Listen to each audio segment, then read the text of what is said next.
पर उपस्थित आवेश कहलाएगा ऋणात्मक आवेश। हम ये भी कह सकते हैं क्या हो, प्रोटॉनों की कमी हो, धनावेश क्या हो, बहुत ही कम हो, तभी क्या हो वस्तु पर ऋणावेश ही ज्यादा होगा, उसे कहते हैं ऋण आवेश, ऋण आवेशित वस्तु।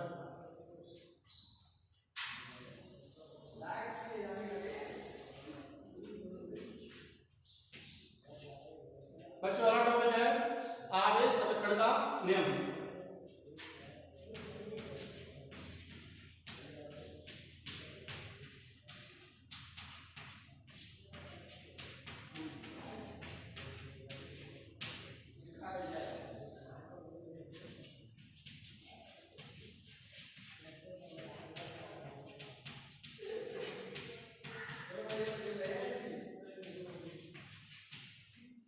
बच्चों वाला टॉपिक है चार्ज कंजर्वेशन लॉ, आवेश संरक्षण का नियम।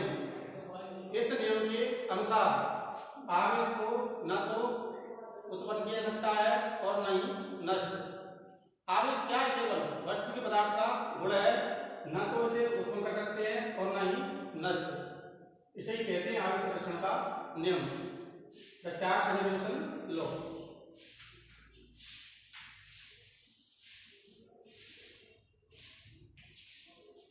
अब आवेश के आधार पर पदार्थ, दो पदार्थ होते हैं, वैसे मुख्य तीन पदार्थ होते हैं, लेकिन बात करें आवेश की पदार्थ मुख्यतः दो प्रकार के होते हैं, कंडक्टिंग मटेरियल और नॉन कंडक्टिंग मटेरियल। अर्थात चालक पदार्थ व विद्युत रोधी अथवा अचालक पदार्थ।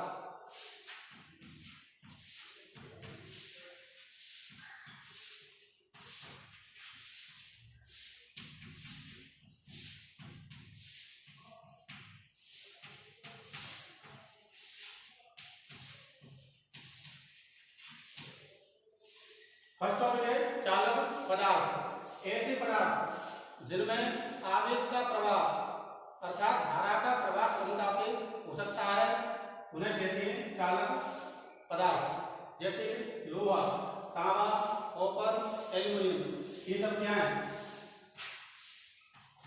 Fe, Cu, Al, ये सब क्या है, चालक पदार्थ हैं।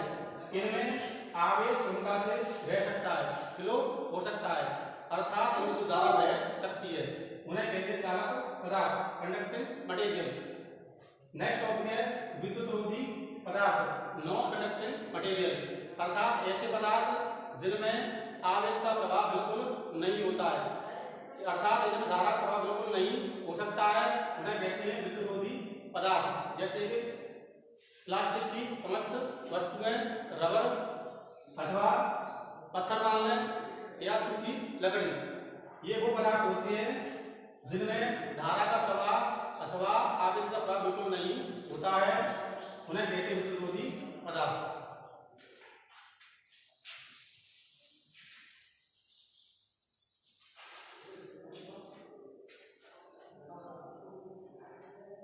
अगला टॉपिक है पराविद्युत पदार्थ, डाइइलेक्ट्रिक मटेरियल्स।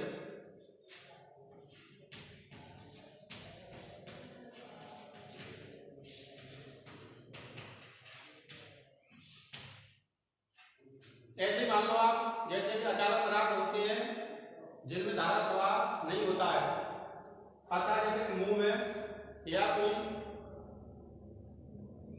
प्लास्टिक ले लें, अर्थात वो पदार्थ जैसे बुरादा होता है, उन्हें उसे कहते हैं हम पराविद्युत पदार्थ। इसमें क्या होता है, धारा प्रवाह बिल्कुल नहीं होता है, मुंह में अथवा कोई टुकड़ा है लकड़ी का, उसे कहते हैं पराविद्युत पदार्थ। ऐसे मान लीजिए संधारित्र होता है, उसके बीच में हम संधारित्र दो प्लेटें होती हैं प्लस की और माइनस की, उसके बीच में क्या करते हैं, कोई पराविद्युत पदार्थ भर देते हैं। मुंह भी हो सकता है, कागज हो सकता है, वायु भी हो सकती है, इसके अलावा कोई पदार्थ भी हो सकता है जिसमें क्या हो, आवेश का प्रवाह बिल्कुल नहीं हो, उसे कहते हैं पराविद्युत पदार्थ।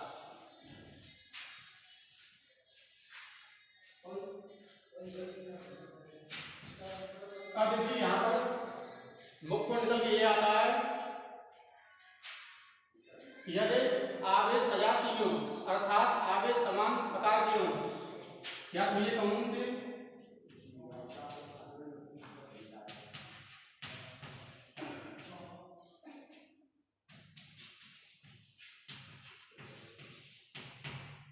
यदि मान लीजिए कोई दो वस्तुएं धन आवेशित है तो उनके मध्य जो बल कार्य करेगा वो होगा प्रतिकर्षण बल, रिपल्सिव फोर्स।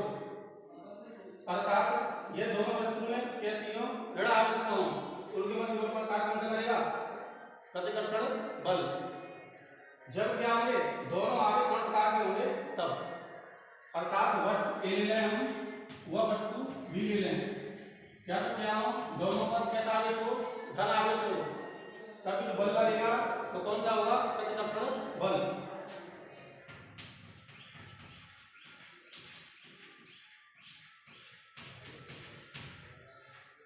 हम ये भी कह सकते हैं यदि क्या हो, दोनों वस्तुओं एक तथा बी दोनों कैसी हो, ऋण आवेशित हो, अर्थात इनका क्या हो, ऋणात्मक आवेश हो, तब भी इनके मध्य कौन सा कार्य करेगा, प्रतिकर्षण बल।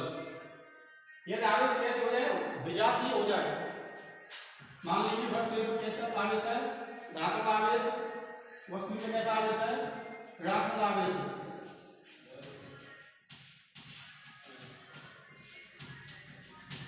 तब आपसे पूछा जाए बताइए इनके मध्य कौन सा बल कार्य करेगा।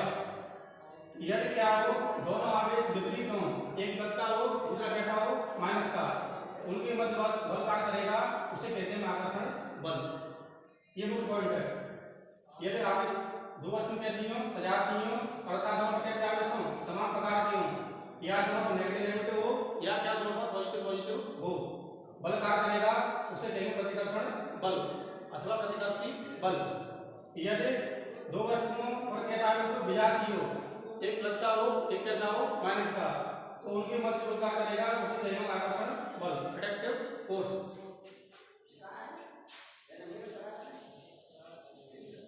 अब इसके आधार पर वैज्ञानिक कूलाम ने एक नियम दिया जिसे कूलाम नियम से जाना जाता है।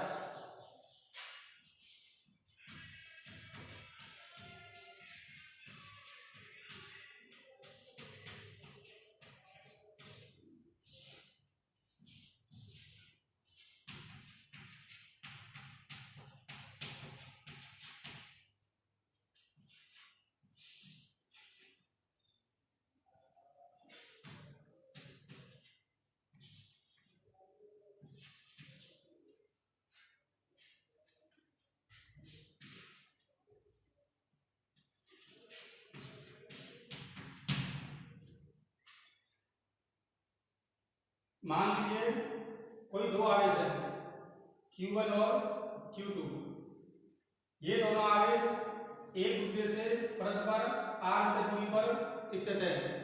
आवेश Q1 बिंदु A पर रखा है तथा आवेश Q2 बिंदु B पर रखा है। दोनों के मध्य परावर्तित पदार्थ रखा हुआ है जिसका परावर्तन क्या है, K है।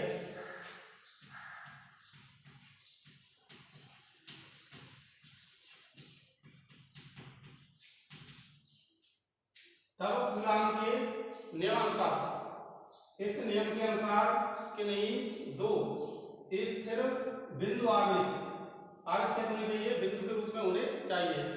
इस नियम के अनुसार कि नहीं, दो स्थिर बिंदु आवेशों के मध्य लगने वाला आकर्षण अथवा प्रतिकर्षण बल उन दोनों बिंदु आवेशों के गुणनफल के समानुपाती Q1 into Q2 होता है तथा आवेशों के बीच की दूरी के वर्ग के व्युत्क्रमानुपाती होता है, अर्थात F proportional 1/r²।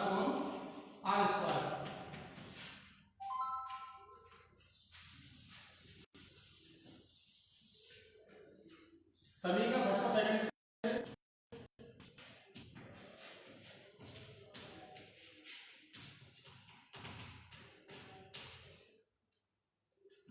F proportional Q1 Q2 upon r²,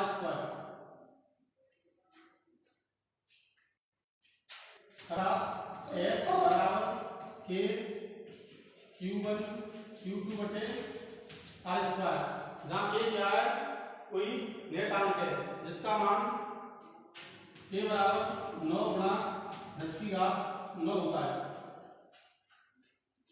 अर्थात इसके की जगह ले सकते हैं बराबर 1/4πε0, क्योंकि इसके का मान इसके बराबर होता है। तब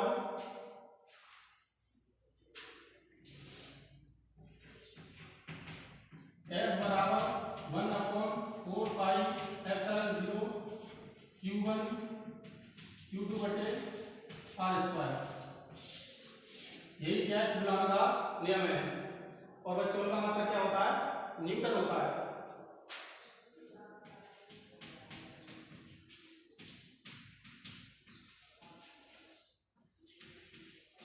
राशि कैसी है, बल एक सदिश राशि है, वेक्टर क्वांटिटी है।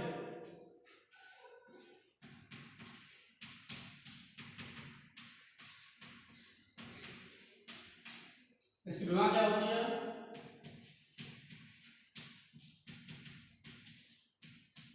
L/T-2। ये था कूलॉम का नियम। एक बार पुनः रिपीट करते हैं कूलॉम का नियम। इस नियम के अनुसार किन्हीं दो स्थिर बिंदु आवेशों के मध्य लगने वाला आकर्षण अथवा प्रतिकर्षण बल इन दोनों बिंदु आवेशों के गुणनफल के समानुपाती तथा आवेशों के बीच की दूरी के वर्ग के व्युत्क्रमानुपाती होता है। मान लीजिए कि दो आवेश हैं Q1 और Q2। आवेश Q1 पॉइंट A पर रखा हुआ है तथा आवेश Q2 पॉइंट B पर रखा हुआ है।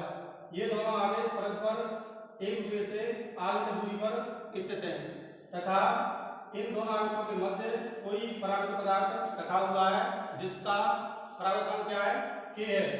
हम इसकी जगह y भी ले सकते हैं। इसके लिए क्या होता है, k बराबर 1 होता है y के लिए।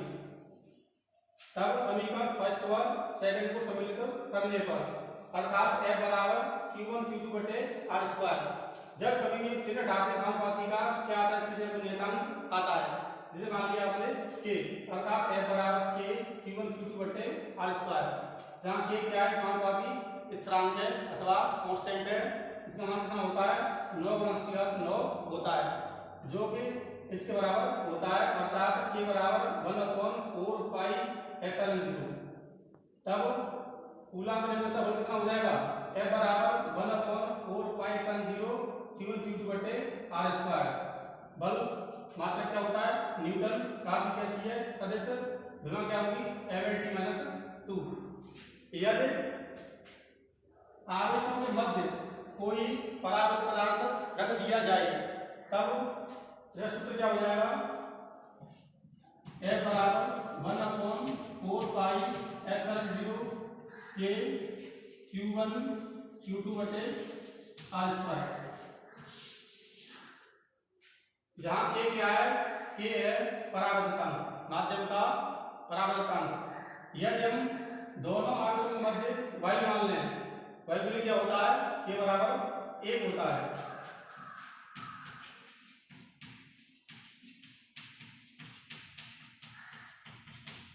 तो सूत्र क्या होगा, f बराबर 1/4πε0 q1 q2 बटे r²। यदि y मान लें, y की जगह कोई अन्य माध्यम ले लें जिसका क्या हो, परावर्तकांक k हो, तो कूलॉम क्या हो जाएगा, f बराबर 1/4πε0 k q1 q2 बटे r²। यही था बच्चों कूलॉम का नियम।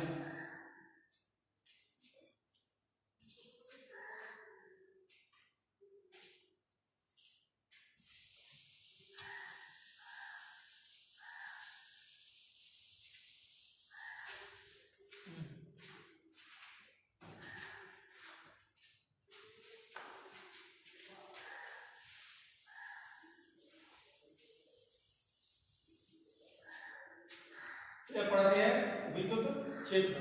जब आपने आवेश पढ़ लिया, आवेशों का बल पढ़ लिया, तो क्या होगा, आप पढ़ेंगे विद्युत क्षेत्र। विद्युत क्षेत्र क्या होता है, इलेक्ट्रिक फील्ड।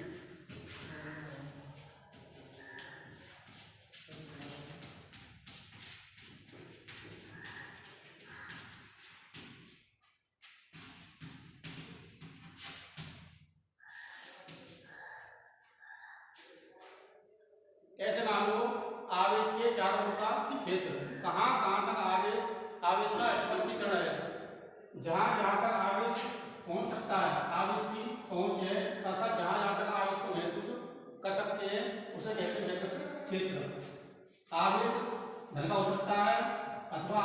ऋण का भी हो सकता है। ये थी सिंपल परिभाषा, लेकिन हम पढ़े किताब के आधार पर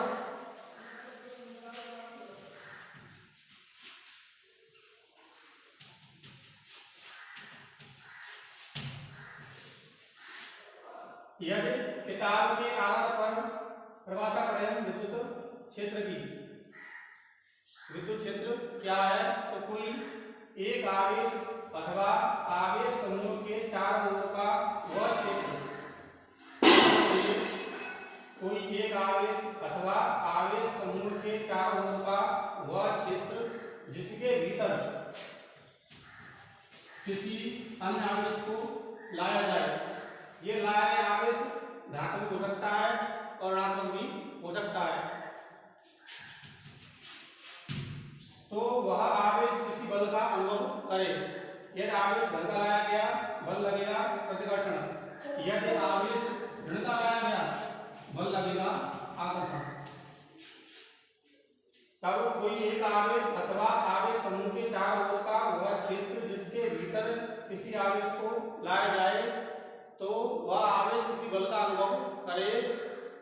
इस क्षेत्र को कहते हैं विद्युत क्षेत्र। क्लियर?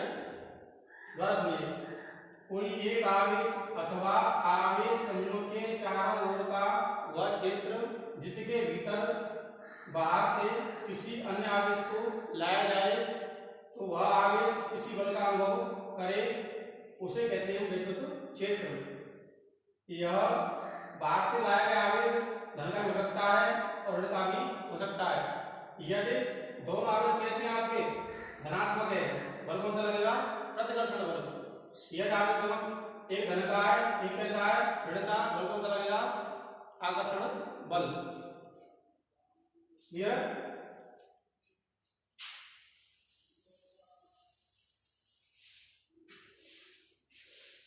अब पढ़ते हैं विद्युत क्षेत्र की तीव्रता, इंटेंसिटी ऑफ इलेक्ट्रिक फील्ड।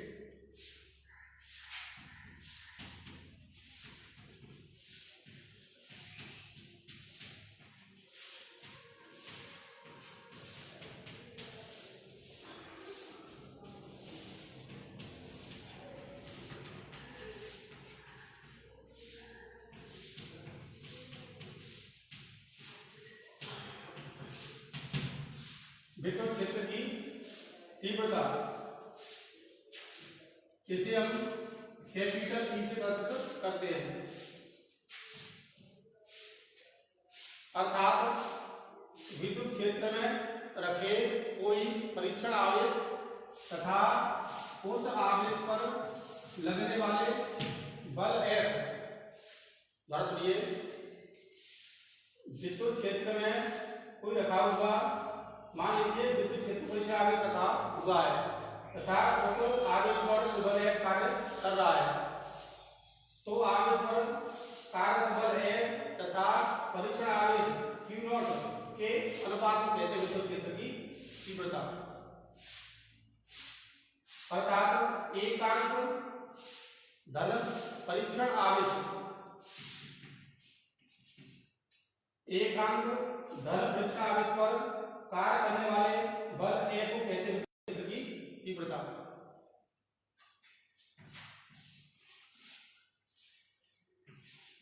सुनिए, विद्युत क्षेत्र में रखे हुए किसी परीक्षण आवेश Q0 पर लगने वाले बल F तथा परीक्षण आवेश Q0 के अनुपात को विद्युत क्षेत्र की तीव्रता कहते हैं। यह कैसी राशि है? यह एक सदिश राशि है, वेक्टर क्वांटिटी है।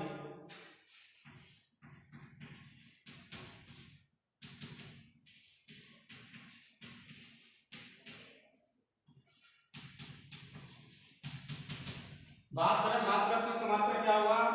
बल का मात्रा क्या होता है? न्यूटन।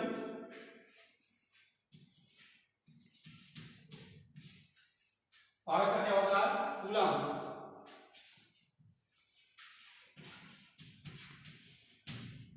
मात्रा क्या हो गया? न्यूटन बटे कूलम अथवा न्यूटन प्रति कूलम। ये होता है विद्युत क्षेत्र की तीव्रता का मात्रक। राशि कैसी है? सदिश। सूत्र क्या होता है? E बराबर F बटे Q0। अब हम आगे बढ़ेंगे कि किसी बिंदु आवेश के कारण विद्युत क्षेत्र की तीव्रता का व्यंजक।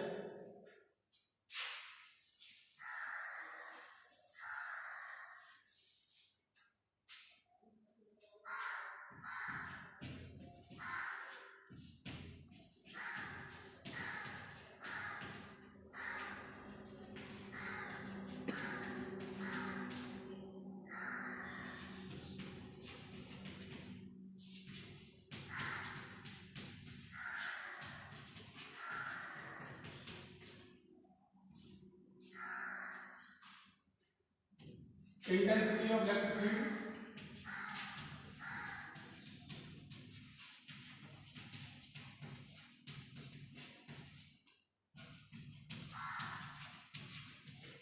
dU2 पर चार्ज।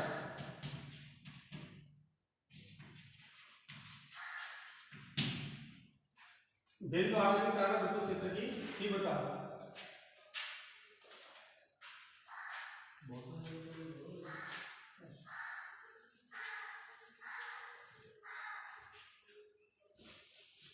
मान लीजिए बच्चों आप कोई दो आवेश है, पहला आवेश है Q0, अगला है Q। दोनों आवेश एक दूसरे से r मीटर दूरी पर स्थित हैं। आवेश Q0 पॉइंट D पर स्थित है तथा आवेश Q पॉइंट B पर स्थित है। तब कूलाम के नियमानुसार इन दोनों आवेशों के मध्य लगने वाला बल क्या हो जाएगा? F बराबर 1/4 pi epsilon 0 Q into Q0 बटे R स्क्वायर। लेकिन विद्युत क्षेत्र की तीव्रता के अनुसार सूत्र क्या होता है? E बराबर F बटे Q0। ये होगा समीकरण आपका फर्स्ट, ये क्या हो गया सेकंड। इस प्रकार समीकरण फर्स्ट का मान समीकरण सेकंड जो है रखने पर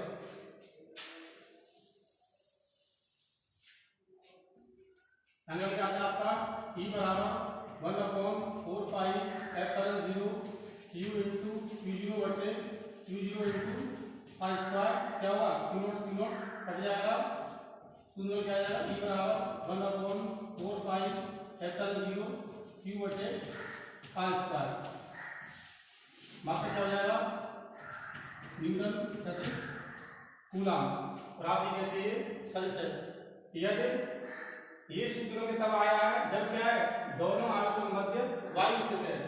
यदि क्या हो दोनों आवेशों के मध्य कोई परावर्तित पदार्थ रखा हुआ हो जिसका क्या हो परावर्तनांक K हो, तब विद्युत क्षेत्र की तीव्रता E बराबर 1/4 pi epsilon 0 K Q into Q बटे R स्क्वायर। मात्रा क्या रहता है? सेम रहता है, न्यूटन बटे कूलाम। आज के टॉपिक यही थे। Thank you everybody. देखिए बच्चों, आजकल क्या है जो कोरोना कोविड-19 वैश्विक महामारी है, इसका अभी तक साइंटिस्ट को इलाज नहीं ढूंढ पाए, केवल इसका बचाव ही इलाज है।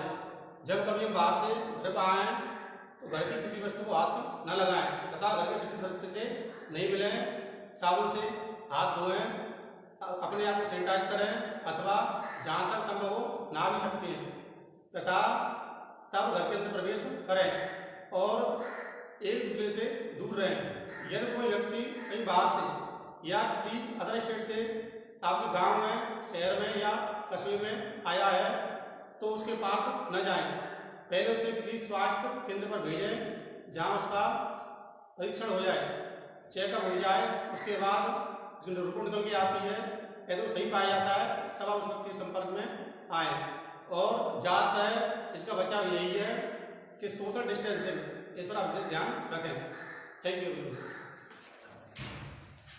क्लास को वो समय जी सब कल तो जी क्लास कोरोना की वजह से चल रही है। और बच्चों ये जो ई लर्निंग ऐप है आपका, ऑनलाइन क्लास चलाई जा रही है आपकी। ये जो वैश्विक महामारी चल रही है कोविड-19, इसकी वजह से चलाई जा रही है, जिससे क्या हो बच्चों का नुकसान नहीं हो, उनको अध्यापक समय पर शिक्षा का भरपूर लाभ मिल सके।